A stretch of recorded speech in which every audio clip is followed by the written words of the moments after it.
నమస్తే, welcome to Janabheri news. ముందుగా headline. విమానం ఎక్కుతూ పడిపోబోయిన అమెరికా అధ్యక్షుడు ట్రంప్, వీడియో వైరల్.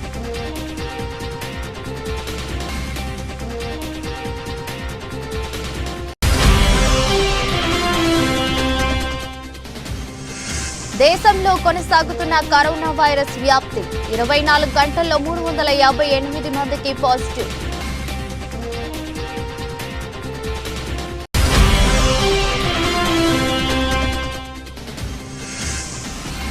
ప్రజల రక్షణపై బాధ్యత ఉందా? ఏపీ సర్కారును నిలదీసిన వైఎస్ జగన్.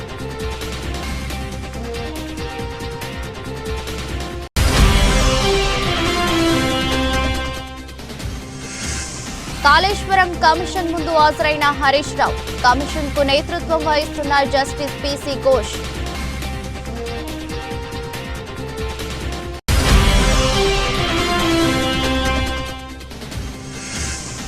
$98,000 దిగువకు పుత్తడి, హైదరాబాద్ లో 1,600 తగ్గిన తులం ధర.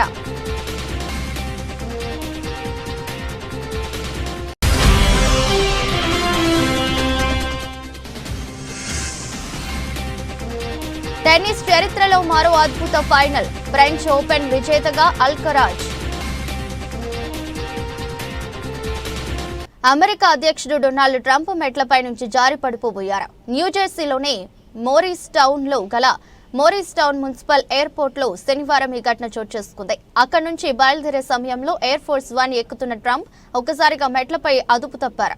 అయితే వెంటనే కోలుకొని పైకి లేచారు. రైలింగ్ ను పట్టుకుని లేచి విమానంలోకి ఎక్కేశారు. ఈ ఘటనలో అధ్యక్షుడికి ఎలాంటి ప్రమాదం జరగలేదు. ట్రంప్ తో పాటు ఎయిర్ ఫోర్స్ 1 ఎక్కేటప్పుడు అమెరికా విదేశాంగ కార్యదర్శి మార్కో రూబియో కూడా తడబడ్డారు. అధ్యక్షుడు ట్రంప్ కింద పడిపోబోతున్న వీడియో ప్రస్తుతం వైరల్ అవుతుంది. ఇది చూసిన నెటిజన్లు రకరకాలుగా కామెంట్స్ చేస్తున్నారు. గత అధ్యక్షుడు జో బైడెన్ తో ట్రంప్ ను పోలుస్తూ కామెంట్స్ చేస్తున్నారు. ఇదే బైడెన్ అయి ఉంటే ఈ పార్టీకి మీడియా నెట్వర్క్ లో బిగ్ బ్రేకింగ్ న్యూస్ వచ్చేది. ట్రంప్ మెట్లు ఎక్కలేకపోతున్నారు, ఆయన అధ్యక్షుడిగా ఉండటానికి అనర్హుడు అంటూ కామెంట్స్ చేస్తున్నారు. కాగా గత అధ్యక్షుడు జో బైడెన్ చాలాసార్లు ఎయిర్ ఫోర్స్ 1 విమానం ఎక్కుతూ కింద పడిపోబోయిన విషయం తెలిసిందే. దేశంలో కోవిడ్-19 వ్యాప్తి కొనసాగుతుంది. గత 24 గంటల్లో అంటే ఆదివారం ఉదయం 8 గంటల నుంచి సోమవారం ఉదయం 8 గంటల వరకు 358 కొత్త కేసులు వెలుగు చూశాయి. తాజా కేసులతో కలిపి దేశంలో యాక్టివ్ కేసుల సంఖ్య 6,491కి పెరిగింది. కేంద్ర ఆరోగ్య మంత్రిత్వ శాఖ డేటా ప్రకారం కేరళలో అత్యధికంగా 1,957 కేసులు యాక్టివ్ గా ఉన్నాయి. ఆ తర్వాత గుజరాత్ లో 980 కేసులు, పశ్చిమ బెంగాల్లో 747 కేసులు, ఢిల్లీలో 728 కేసులు, మహారాష్ట్రలో 607 కేసులు, కర్ణాటకలో 423 కేసులు యాక్టివ్ గా ఉన్నాయి. ఇక గత 24 గంటల్లో ఒక్క మరణం కూడా నమోదు కాకపోవడం ఊరటనిచ్చే విషయం. ఈ ఏడాది జనవరి నుంచి దేశంలో 65 మంది కరోనా వైరస్ కారణంగా మరణించారు. మరోవైపు కేసులు పెరుగుతున్న నేపథ్యంలో వైద్య సిబ్బంది సంసిద్ధతను తనిఖీ చేస్తున్నారు. అన్ని దవాఖానాలలో ఆక్సిజన్, ఐసోలేషన్ బెడ్స్, వెంటిలేటర్లు, ఇతర అత్యవసర ఔషధాలను అందుబాటులో ఉంచుకోవాలని రాష్ట్రాలను ఆదేశించింది. అనంతపురం జిల్లాలో ఇంటర్ విద్యార్థిని దారుణ హత్యను ఏపీ మాజీ సీఎం వైసీపీ అధినేత వైఎస్ జగన్ తీవ్రంగా ఖండించారు. రాష్ట్రంలో మహిళలకు, బాలికలకు రక్షణ, భద్రత లేకుండా పోయిందని విమర్శించారు. శాంతి భద్రతల నిర్వహణలో చంద్రబాబు వైఫల్యం ఇలాంటి దారుణాల రూపంలో ప్రతిరోజు కనిపిస్తూనే ఉందని అన్నారు. అనంతపురంలో ఇంటర్మీడియట్ చదువుతున్న గిరిజన బాలిక సాకే తన్మయిని అత్యంత దారుణంగా హత్య చేశారని వైఎస్ జగన్ అన్నారు. ఈ నెల జూన్ 3న తమ కుమార్తె కనిపించడం లేదని తల్లిదండ్రులు పోలీసులకు ఫిర్యాదు చేసినప్పటికీ ఆ అమ్మాయిని రక్షించడంలో రాష్ట్ర ప్రభుత్వం విఫలమైందని తెలిపారు. ఆ రోజుల తర్వాత కూడేరు మండలం బ్రాహ్మణపల్లి సమీపంలో తన్మయి మృతదేహాన్ని గుర్తించారని చెప్పారు. తన్మయి హత్య పూర్తిగా యాంత్రంగ వైఫల్యమని విమర్శించారు. తమ అమ్మాయి కనిపించడం లేదని తల్లిదండ్రులు ఫిర్యాదు చేసినప్పుడు అక్కడ పోలీసులు ఏం చేస్తున్నారో, ప్రభుత్వం ఏం చేస్తుందని ప్రశ్నించారు. 6 రోజుల క్రితం ఫిర్యాదు వచ్చినా సరే ఎందుకు పట్టించుకోలేదు? రాష్ట్రంలో కేసుల దర్యాప్తు మీద, నేరాల అదుపు మీద అసలు దృష్టి ఉందా అని నిలదీశారు. కేవలం రెడ్ బుక్ రాజ్యాంగం అమలు, డైవర్షన్ పాలిటిక్స్ తప్ప ఈ ప్రభుత్వానికి ప్రజల రక్షణ పట్ల బాధ్యత అనేది ఉందా అని ప్రశ్నించారు. తన్మయ్ హత్య ఘటనకు ముఖ్యమంత్రి ప్రభుత్వం బాధ్యత వహించాలని డిమాండ్ చేశారు. అనంతపురం జిల్లా కేంద్రానికి చెందిన తన్మయ్ ఆకుతోటపల్లి వద్ద గల Ramakrishna college inter second year చదువుతుంది. ఈ నెల 3వ తేదీన ఆమె ఇంటి నుంచి బయటకు వెళ్లింది. రాత్రి 9 గంటల సమయంలో కడుపు నొప్పిగా ఉందని కూల్ డ్రింక్ తాగడానికి అని బయటకు వెళ్లి తిరిగి రాలేదు. దీంతో కంగారు పడిపోయిన తల్లిదండ్రులు పరిసర ప్రాంతాల్లో వెతికారు. తెలిసిన వాళ్లు బంధువులను అడిగినప్పటికీ లాభం లేకపోవడంతో ఈ నెల 4వ తేదీన స్థానిక పోలీస్ స్టేషన్లో ఫిర్యాదు చేశారు. పోలీసింగ్ మిస్సింగ్ కేసు నమోదు చేసుకుని దర్యాప్తు చేస్తుండగానే కూడేరు మండల పరిధిలోని ఎన్సీసీ నగర్ సమీపాన ఉన్న ముళ్ల పొదల్లో గుర్తు తెలియని మృతదేహం లభ్యమైంది. గుర్తించలేని విధంగా ముఖం కాలిపోయి ఉబ్బిపోయి ఉండటంతో పాటు శరీరంపై కాలిన గుర్తులు ఉన్నాయి. దీంతో ఆమెను ఉద్దేశపూర్వకంగా హత్య చేసి ఉంటారని పోలీసులు అనుమానిస్తున్నారు. తన్మయ్పై దాడి చేసి పెట్రోల్ పోసి కాల్చి చంపి అనంతరం మృతదేహాన్ని మణిపాల్ స్కూల్ వెనక పడేసినట్లు భావిస్తున్నారు. పోలీసుల సమాచారంతో అక్కడికి వెళ్లిన తల్లిదండ్రులు ఆ మృతదేహం తమ కుమార్తెదేనని నిర్ధారించారు. పోస్టుమార్టం అనంతరం మృతదేహాన్ని తల్లిదండ్రులకు అప్పగించారు. కాళేశ్వరం ప్రాజెక్టుపై విచారణ కోసం ఏర్పాటైన జస్టిస్ పీసీ ఘోష్ కమిషన్ ఎదుట నీటిపారుదల శాఖ మంత్రి మాజీ మంత్రి హరీష్ రావు హాజరయ్యారు. కమిషన్ కు నేతృత్వం వహిస్తున్న జస్టిస్ పీసీ ఘోష్ హరీష్ రావును విచారిస్తున్నారు. ఇప్పటికే అన్ని దశల్లో విచారణ పూర్తి చేసిన కమిషన్ ప్రస్తుతం రాజకీయ ప్రముఖులను విచారిస్తుంది. ఇప్పటికే ఆర్థిక శాఖ మాజీ మంత్రి ఈటెల రాజేందర్ ను ప్రశ్నించిన విషయం తెలిసిందే. అంతకుముందు కోకాపేటలోని తన నివాసం నుంచి తెలంగాణ భవన్ చేరుకున్న Harish Rao BRS working president KTR, party ముఖ్య నేతలతో భేటీ అయ్యారు. అనంతరం బీఆర్కే భవన్ కు బయలుదేరారు. హరీష్ రావుకు మద్దతుగా పెద్ద సంఖ్యలో బీఆర్ఎస్ కార్యకర్తలు తరలివచ్చారు. మొన్ననే కాళేశ్వరం ప్రాజెక్టు తెలంగాణకు కల్పతరు అని స్పష్టంగా రాష్ట్ర ప్రజలందరికీ అర్థమయ్యే విధంగా పీపీటీ ప్రజెంటేషన్ కూడా ఇవ్వడం జరిగింది. సరే, రాజకీయ దురుద్దేశంతో కాంగ్రెస్ పార్టీ ఈ కమిషన్ను ఏర్పాటు చేసిన న్యాయ వ్యవస్థ మీద, రాజ్యాంగం మీద పూర్తి గౌరవము, విశ్వాసం ఉన్నటువంటి పార్టీ బీఆర్ఎస్ పార్టీ. ఈరోజు జస్టిస్ ఘోష్ కమిషన్ మమ్మల్ని పిలిచింది కనుక ఈరోజు కమిషన్ ముందుకు వెళ్లి ఇంతకాలం కాంగ్రెస్ పార్టీ చేస్తున్న దుష్ప్రచారాలన్నీ కూడా వివరించి వాస్తవాలన్నింటినీ కమిషన్ కు తెలియజేస్తాం. సో మా దగ్గర ఉన్నటువంటి పూర్తి సమాచారం, అన్ని విషయాలను కూడా కమిషన్ దృష్టికి తీసుకువెళ్తాం. గత కొంతకాలంగా కొంతమంది వ్యక్తులు, కొన్ని పార్టీలు వాళ్ళు ఉద్దేశపూర్వకంగా బీఆర్ఎస్ పార్టీ మీద రాజకీయ కక్షతో బురద జల్లేటువంటి ప్రయత్నం చేస్తా ఉన్నారు. వాస్తవానికి ఒక ప్రభుత్వం విద్వేషంతో కాదు ఆలోచించాల్సింది, వివేకంతో ఆలోచించాలి, విజ్ఞత ప్రదర్శించాలి. కానీ నేడు కాంగ్రెస్ ప్రభుత్వం విద్వేషంతో, రాజకీయ దురుద్దేశంతో మా మీద బురద జల్లాలని ఇవాళ రాష్ట్రానికి అన్యాయం చేస్తున్నారు. ముఖ్యంగా రైతులకు అన్యాయం చేసే ప్రయత్నం చేస్తా ఉన్నారు. నేను ఒకటే కోరుతా ఉన్నా, విజ్ఞత ప్రదర్శించండి, వివేకంతో ఆలోచించండి.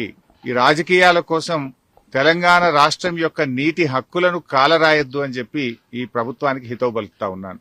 సరే, అంతిమంగా ఎందుకంటే మాకు రాజ్యాంగం మీద, దేవుడి మీద నమ్మకం ఉన్నటువంటి పార్టీ, అంతిమంగా న్యాయం గెలుస్తుంది, ధర్మం నిలబడుతుంది, వాస్తవాలు ప్రజలకు అర్థమవుతాయి. అందువల్ల ఈరోజు కమిషన్ ముందుకు వెళ్తున్నాం. కమిషన్ మమ్మల్ని అడిగిన ప్రతి ప్రశ్నకు పూర్తి స్థాయిలో సమాధానాలన్నీ కూడా చెప్తాం, వాస్తవాలన్నీ కూడా వివరిస్తాం. ముఖ్యమంత్రి రేవంత్ రెడ్డి సోమవారం ఢిల్లీ పర్యటనకు వెళ్లనున్నారు. ఉదయం 10:20 సమయంలో శంషాబాద్ ఎయిర్పోర్ట్ నుంచి సీఎం బయలుదేరనున్నారు. ఏఐసీసీ పెద్దలను కలవనున్నారు. కొత్తగా కేబినెట్ లోకి తీసుకున్న మంత్రుల శాఖల కేటాయింపుపై ఆయన దిష్టానంలో చర్చించనున్నట్లు సమాచారం. అలాగే పార్టీ కార్యవర్గ విస్తరణపై చర్చించనున్నట్లు తెలియవచ్చింది.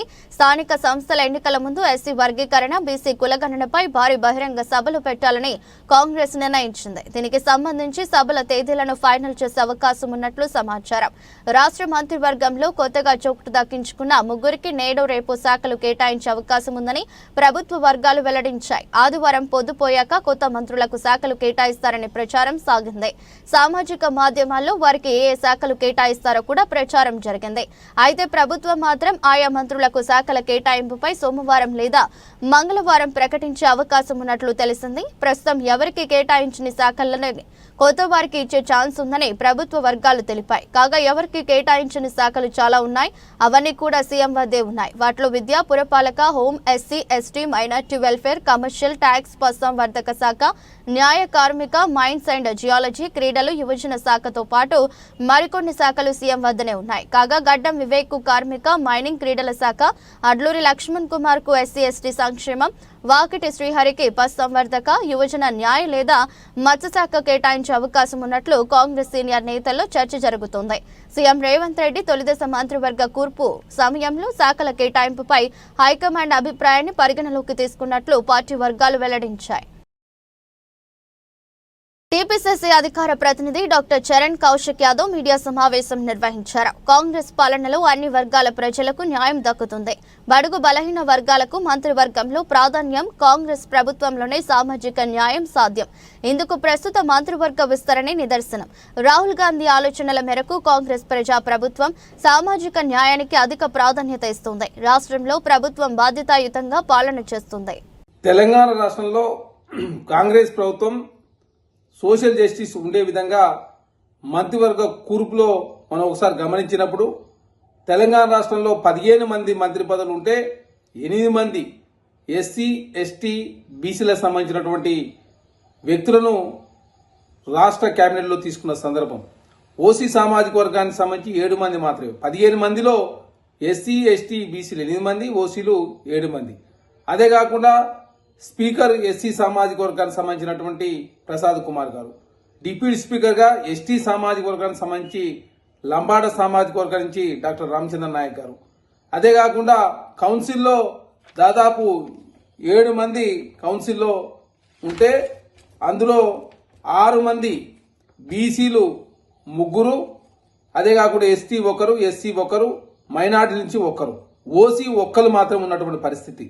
రాజ్యసభలో 3 ఉంటే బీసీలు 1 అనిల్ కుమార్ యాదవ్ గారు, మిగతా 2 ఓసీలు పరిస్థితి. అదే కాకుండా కాంగ్రెస్ పార్టీ అధ్యక్షుడు బీసీ.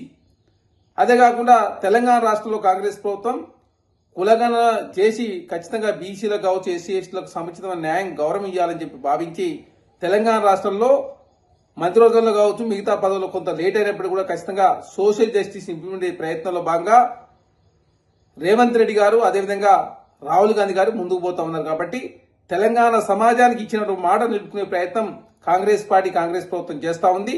వారికి కాంగ్రెస్ పార్టీ పక్షాన ప్రత్యేక ధన్యవాదాలు తెలియజేసుకుంటూ ఖచ్చితంగా తెలంగాణ రాష్ట్రంలో కాంగ్రెస్ పార్టీ, కాంగ్రెస్ ప్రభుత్వం తెలంగాణ రాష్ట్రం ఏర్పడిన తర్వాత ఏనాడు ఈ స్థాయిలో కూడా ఎస్సీ, ఎస్టీ, బీసీలకు సంబంధించినటువంటి ఇంతమందిని కేబినెట్లో తీసుకున్న సందర్భం మనం చూడలేదు. అదే కాకుండా ఎస్సీలకు సంబంధించి మాలలు 2 మంత్రివర్గాలు ఉన్నారు, మాదిగలు 2 మంత్రివర్గాలు ఉన్నారు. అదే కాకుండా ఏకంగా స్పీకర్ గారు కూడా ఒక ఎస్సీ మాల సామాజిక వర్గానికి సంబంధించిన వ్యక్తి.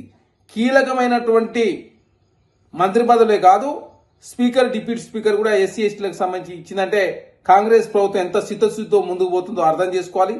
అదే కాకుండా ఏనాడు తెలంగాణ రాష్ట్రం ఏర్పడిన తర్వాత కేసీఆర్ గారు 10 సంవత్సరాల కాలం ముఖ్యమంత్రిగా ఉండి ఎస్సీల నుంచి 1 మంత్రివర్గంలో తీసుకున్నారు, ఎస్టీల నుంచి 1 మాత్రమే మంత్రివర్గంలో తీసుకున్న సందర్భం చూసినాం.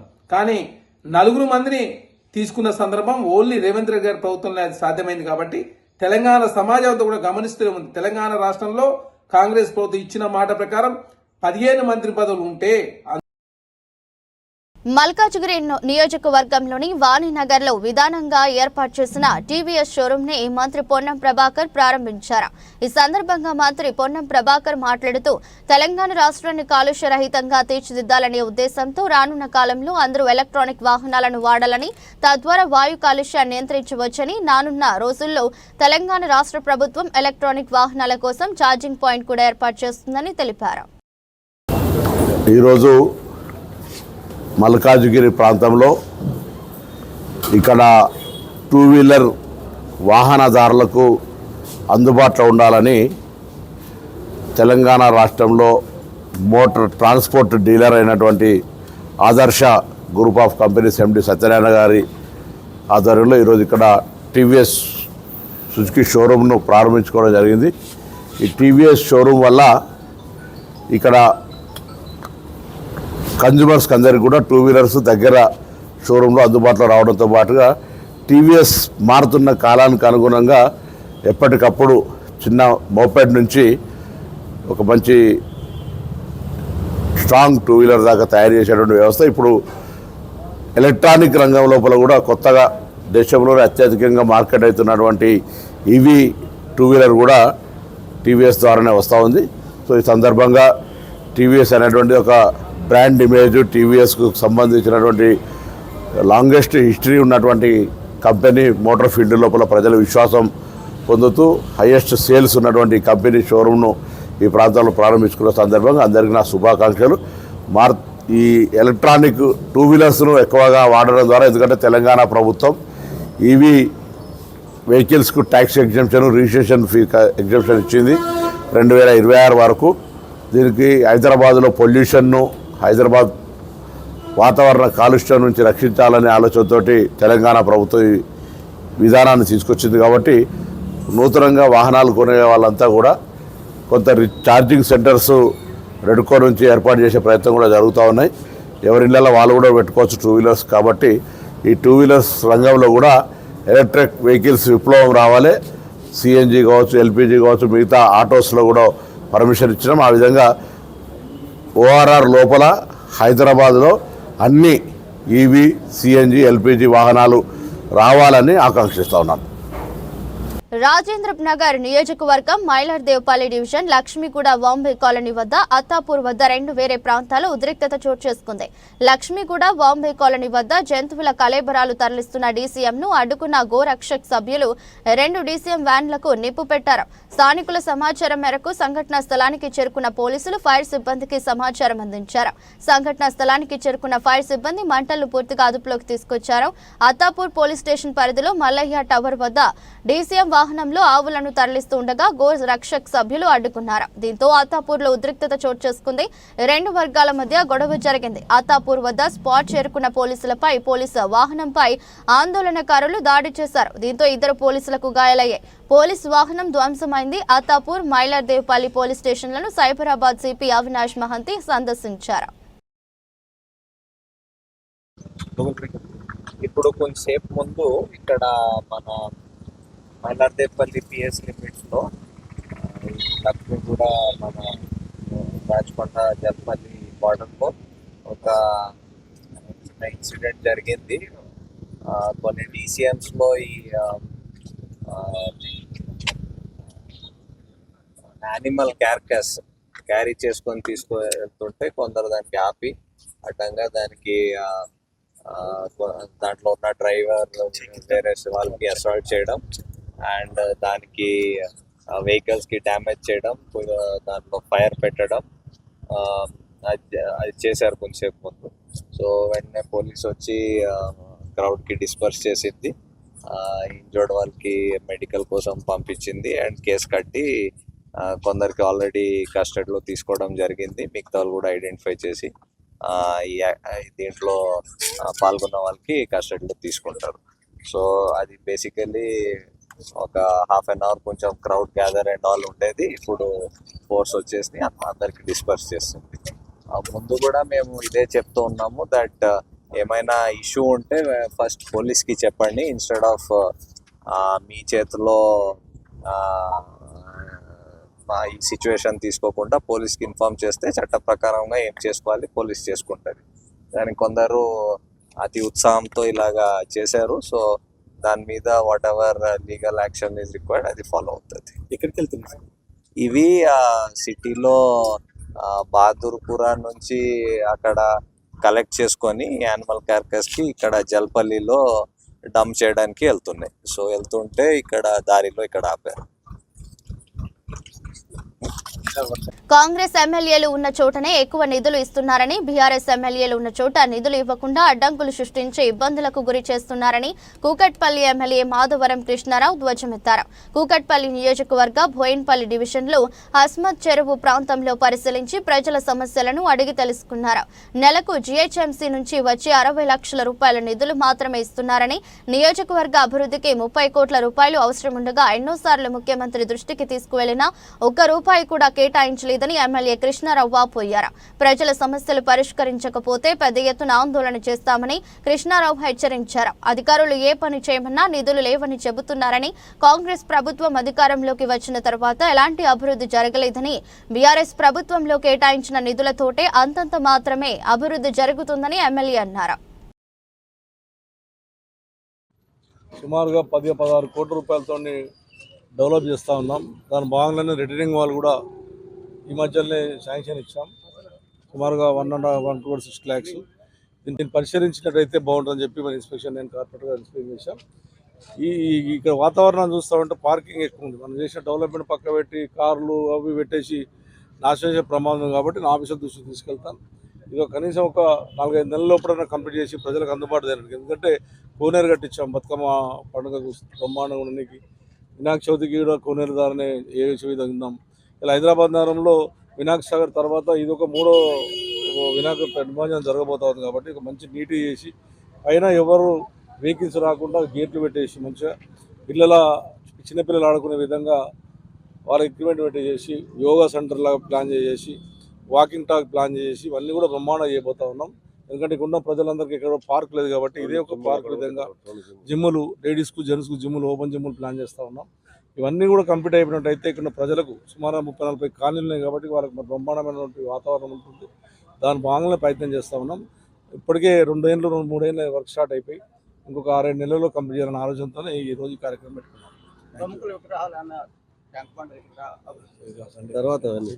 నక్సలైట్లు ఆయుధాలు వీడి జనజీవనంలో కలవాలని ఏబీవీపీ రాష్ట్ర కార్యవర్గ సభ్యుడు సావుల ఆదిత్య కోరారు. ఈ మేరకు సిద్దిపేట జిల్లా హుస్నాబాద్ మల్లెచెట్టు చౌరస్తా నుండి పోలీస్ స్టేషన్ ఆవరణలో ఉన్న జాన్ విల్సన్ విగ్రహం వరకు ఏబీవీపీ ఆధ్వర్యంలో ర్యాలీ జరిగింది. మావోయిజం పేరుతో 60 ఏళ్ల క్రితం ఏర్పడ్డ నక్సలైట్లు ఎంతో మంది ఆదివాసీలు, గిరిజనులు, దళితులను హతమార్చారని ఏబీవీపీ రాష్ట్ర కార్యవర్గ సభ్యుడు సావుల ఆదిత్య అన్నారు. ఇప్పుడు అర్బన్ నక్సలిజం పేరుతో సమాజంలో విష బీజాలు నాటుతున్నారని ఆరోపించారు. ఆపరేషన్ కగార్ ఆపివేసి నక్సలైట్లతో కేంద్ర ప్రభుత్వం శాంతి చర్చలు జరపాలని కోరుతున్నా ప్రతిపక్షాలకు నక్సలైట్లు అమాయకుల ప్రాణాలు తీస్తున్నప్పుడు శాంతి చర్చలు గుర్తు రాలేదని ప్రశ్నించారు. నక్సలైట్లు తుపాకీ తూటాలు వదిలిపెట్టి జనజీవన స్రవంతిలోకి వచ్చి రాజ్యాంగం ద్వారా ప్రజల పక్షాన పోరాడాలని సూచించారు. మంత్రి సీతక్కలాగా రాజకీయాల్లోకి వచ్చి ప్రజలకు సేవ చేయాలని కోరుతున్నారు.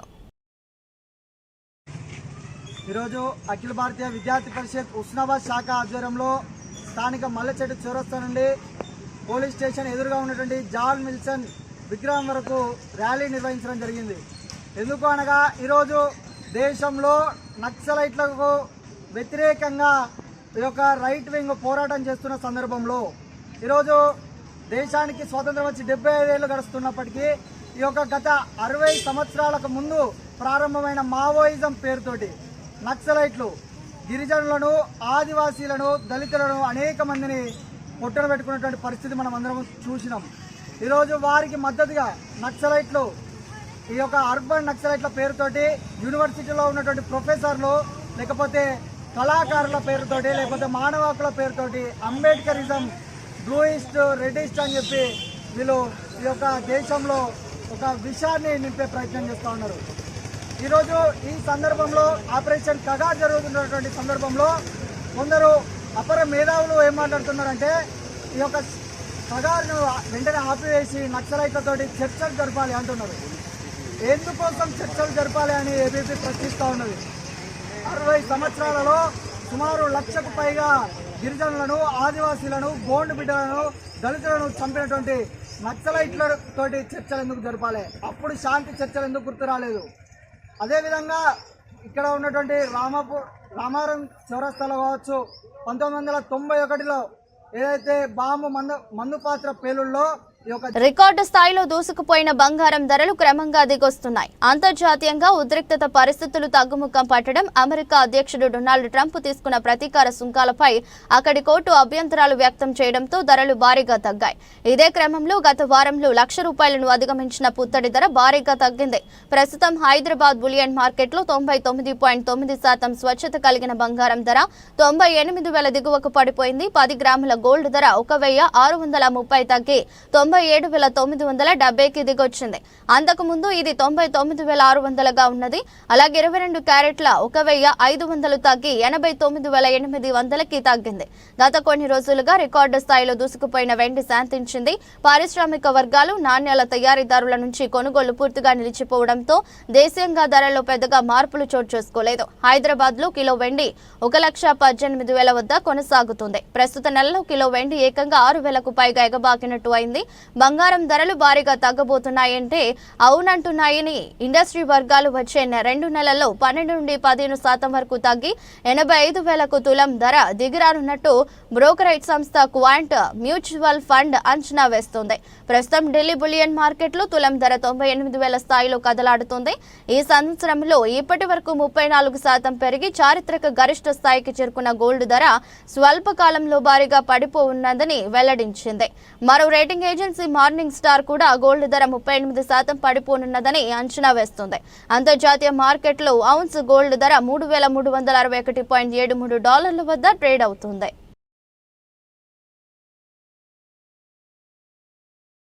ప్రపంచంలో క్లే కోర్టు యువరాజుగా పేరుగాంచిన కార్లోస్ అల్కరాజ్ మరోసారి తన సత్తా చాటాడు.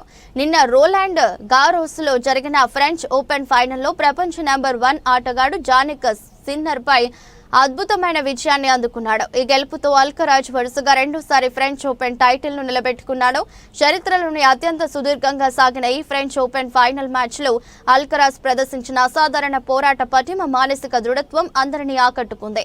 5 గంటల 29 నిమిషాల పాటు సాగిన ఈ హోరాహోరీ పోరులో 22 ఏళ్ల స్పానిష్ యువ కెరటం అల్కరాజ్ అద్భుత ప్రదర్శన కనబరిచాడు. ముఖ్యంగా 4వ సెట్లో 3 మ్యాచ్ పాయింట్లను కాపాడుకుని చివరికి 4-6, 6-7, 6-4, 7-6, 7-6 తేడాతో సిన్నర్ను ఓడించాడు. ఈ ఉత్కంఠభరిత మ్యాచ్ సందర్భంగా వ్యాఖ్యాతల అల్కరాజ్ మానసిక స్థైర్యాన్ని భారత క్రికెట్ దిగ్గజం Virat Kohli, basketball legend Michael జోర్డాన్లతో పోల్చడం విశేషం. ఒత్తిడిలోనూ అసాధారణ ప్రతిభ కనపరిచే క్రీడాకారుల కోవలోకి అల్కరాజ్ కూడా వస్తాడని వారు అభిప్రాయపడ్డారు. ముఖ్యంగా ఓటమి అంచున నిలిచినప్పుడు కూడా అత్యుత్తమ ప్రదర్శన కనబరచగల సామర్థ్యం ఈ పోలికలకు కారణమైంది. ఇక ఈ ఫైనల్ మ్యాచ్ టెన్నిస్ నవతరానికి చెందిన ఇద్దరు స్పిడ్జెన్ ఆటగాళ్ల మధ్య జరిగిన తొలి గ్రాండ్ స్లామ్ ఫైనల్ కావడం మరో విషయం. వీరిద్దరూ 2000వ సంవత్సరంలో జన్మించిన వారే కావడం గమనార్హం. గత 8 గ్రాండ్ స్లామ్ టోర్నమెంట్లో 7 ఈ ఇద్దరు ఆటగాళ్లే కైవసం చేసుకోవడం వారి ఆధిపత్యాన్ని స్పష్టం చేసింది. ఈ విజయంతో అల్కరాజ్ సిన్నర్ పై తన ఆధిపత్యాన్ని 5వసారి వరుసగా నిరూపించుకోగా మేజర్ టోర్నమెంట్లలో సిన్నర్ వరుసగా 20 విజయాల పరంపరకు తెరపడింది. ఈ టోర్నమెంట్లో 14 సార్లు విజేతగా నిలిచిన రాఫెల్ నాదల్ భావోద్వేగపూరిత వీడ్కోలు తీసుకున్న కొద్ది వారాల్లోనే అల్కరాజ్ ఈ విజయం సాధించడం ప్రాధాన్యతను సంతరించుకుంది. మ్యాచ్లోని కీలక సమయంలో అల్కరాజ్ కొట్టిన అద్భుతమైన రిటర్న్ షాట్ ను ఎప్పటికీ చూడలేని అత్యుత్తమ రిటర్న్లలో ఒకటిగా పలువురు వర్ణించారు. తీవ్రమైన ఒత్తిడిలోనూ ఇలాంటి అసాధారణ షాట్లు ఆడగలగడమే అల్కరాజ్ ని ఇతర క్రీడా దిగ్గజాలతో పోల్చడానికి మరింత బలాన్ని చేకూర్చింది. తమిళ నటుడు ధనుష్, ఐశ్వర్య, రజనీకాంత్ తో విడిపోయిన అనంతరం తన ఫోకస్ నంతా ప్రస్తుతం సినిమాలపైనే పెడుతున్న విషయం తెలిసిందే. గతేడాది 2 సినిమాలను దర్శకత్వం చేయడంతో పాటు విడుదల చేసి సీట్లు కూడా అందుకున్నారు. ఇందులో రాయన్ సినిమా మంచి కలెక్షన్లు కూడా రాబట్టింది. అయితే ధనుష్ నటించిన కుబేర సినిమా ఈ నెల జూన్ 20న విడుదల కానుంది. మరోవైపు అతడి దర్శకత్వంలో రానున్న ఇడ్లీ కొట్టు శరవేగంగా షూటింగ్ జరుపుకుంటుంది. అయితే ఈ సినిమాలు లైన్ లో ఉండగానే మరో బాలీవుడ్ ప్రాజెక్ట్ ను కూడా కంప్లీట్ చేస్తున్నాడు ధనుష్. తనకు బాలీవుడ్ లో రాన్ జానా వంటి సూపర్ హిట్ ని ఇచ్చిన దర్శకుడు ఆనంద్ ఎల్ రాయ్ తో ధనుష్ ఒక సినిమా చేస్తున్నాడు. తేరే ఇష్క్ మే అంటూ రాబోతున్న ఈ సినిమాలో ధనుష్ ఎయిర్ ఫోర్స్ అధికారిగా కనిపించబోతున్నాడు. అయితే ఈ సినిమాకు సంబంధించిన కొన్ని ఫోటోలు ప్రస్తుతం ఆన్లైన్ లో వైరల్ అవుతున్నాయి. ఇందులో కృతి సనన్ కథానాయికగా నటిస్తున్నట్లు సమాచారం. వార్తలు ముగించే ముందు మరోసారి హెడ్లైన్స్. విమానం ఎక్కుతూ పడిపోబోయిన అమెరికా అధ్యక్షుడు ట్రంప్, వీడియో వైరల్.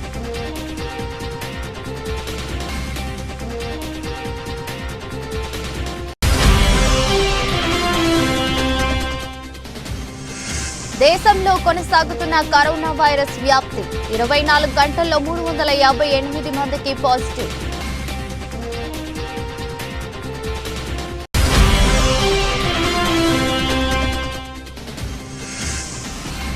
ప్రజల రక్షణపై బాధ్యత ఉందా?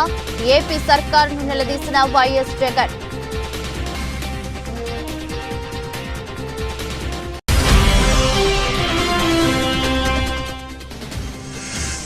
కాళేశ్వరం కమిషన్ ముందు హాజరైన హరీష్ రావు. కమిషన్ కు నేతృత్వం వహిస్తున్న జస్టిస్ పిసి ఘోష్.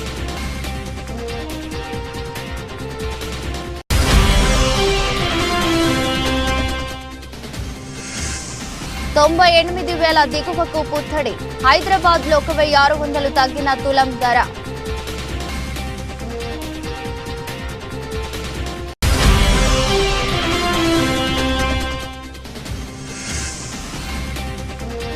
టెన్నిస్ చరిత్రలో మరో అద్భుత ఫైనల్. ఫ్రెంచ్ ఓపెన్ విజేతగా అల్కరాజ్. ఇది బులెటిన్. మరో బులెటిన్లో మళ్ళీ కలుద్దాం. అంతవరకు సెలవు. నమస్కారం.